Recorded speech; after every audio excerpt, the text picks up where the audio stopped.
नाज़रीन, अवामी न्यूज़ में ख़बरनि जो सिलसिलो जारी है। हिन वक्त असीं तव्हांखे खिपरो में ख़बर ॾींदा हलूं त खिपरो में अवामी न्यूज़ जे ॾिनल सकाफ़ती उनवान सिंध मुंहिंजी माउ जे उनवान खे समूरे सिंध में भरपूर मोट मिली रही है। 6 डिसंबर सकाफ़ती ॾियारे खे डॉक्टरनि पारां भरपूर नमूने सां मल्हाइण जो वचन कयो है।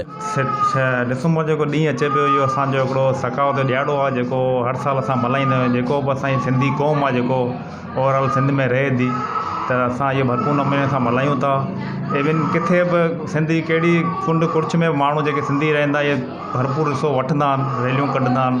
सिंधी जंहिंमें सिंधी सरकार में असां टोपी अजरक वग़ैरह पाईंदा आहियूं, त इहो असां चवंदा पूरी सिंध में मल्हायो वञे ऐं वधि में वधि माण्हू शरीक थी हिन खे पंहिंजो ॾींहुं सुठे नमूने मल्हायो। 6 डिसंबर जेको ॾियारो मल्हायो वञे थो, इहो ख़ासि करे सिंधी टोपी अजरक जे नाले सां मल्हायो वञे थो। इहो इन करे मल्हायो वञे थो जो असांजी हिकिड़ी तहज़ीब रही आहे सिंधी सकाफ़त में, उहो टोपी अजरक माना पाती वेंदी आहे।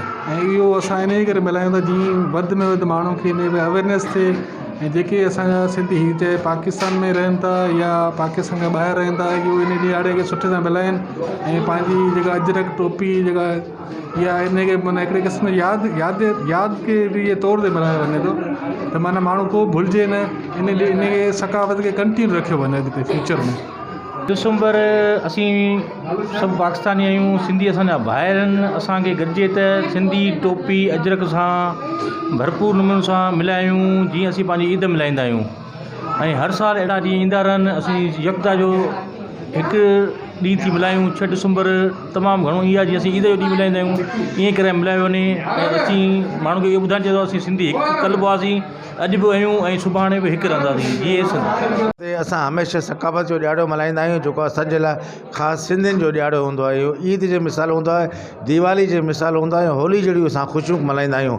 ऐं हुन में असां अजरक ऐं टोपी पंहिंजो वेस आहे सिंधियुनि जो, उहो पाईंदा आहियूं। ऐं असां तमामु घणो डांस कंदा आहिनि, ॿार ॾाढा ख़ुशि थींदा आहिनि, असांजी फैमिलीज़ में सभु मेंबर सभु ख़ुशि थींदा आहिनि। मज़ीद खबरों और तफसीलात के लिए विजिट करें हमारी वेबसाइट www.awamiNewsHD.com।